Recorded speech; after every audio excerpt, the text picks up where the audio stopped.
architecture. This presentation introduces the principles of website architecture, providing useful information and guidelines to design a website for a museum.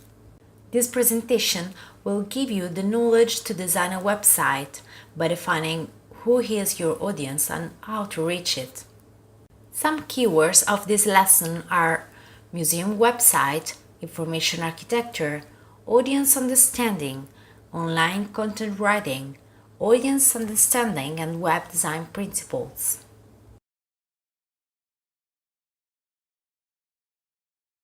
Here are the best practices to design a museum website. Like stated by John Stack, director of the Science Museum Group, museum websites have become platforms rich in digital contents for different purposes, from education to entertainment. To understand if a museum's website is well designed or not, ask yourself: is it easy to find museums' basic information like opening hours and location? Is it easy to access information about exhibition and events at the museum? Is it possible to access the collection of the museum online? Are the images in good quality? Let's look at some examples of the current website of famous museums. Here we can see how the Tate Modern website organizes main information in the homepage. On top, we find essential information to plan a visit to the museum. Scrolling down, we find information about current exhibitions.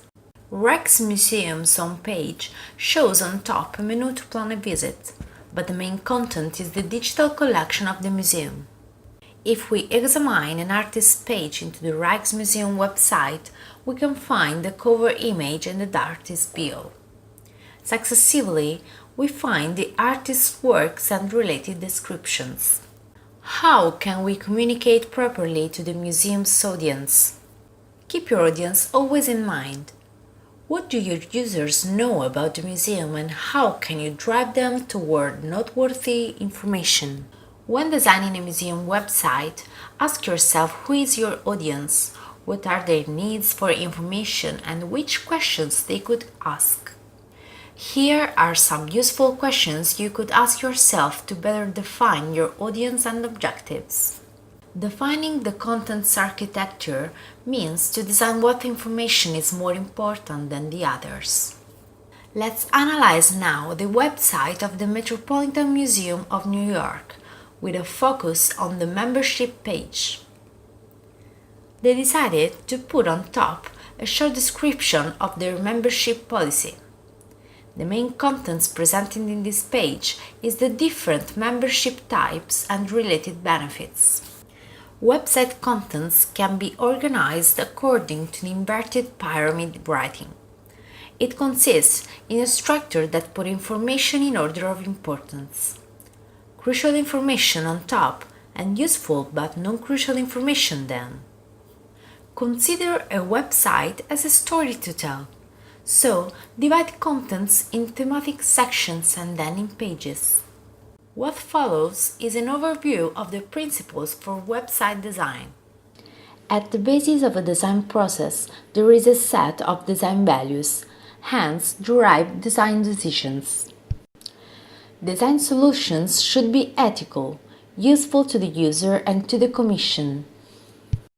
Moreover, the solution must be feasible, simple but elegant, coherent in all its parts. The solution must not harm in any way, but it should improve the human situation, increasing communication, cohesion, and understanding among people. Design principles hold the rules based on values and past experience to design a usable website. Usability should be a core element in a website. Contents should be organized and designed according to users' abilities. We are at the end of this presentation. The objective of this presentation was to help you to design an effective website for a museum. Now you should be able to design the contents of a website according to the museum's objectives and audience, and to recognize its pain points and strengths. Thank you for attention.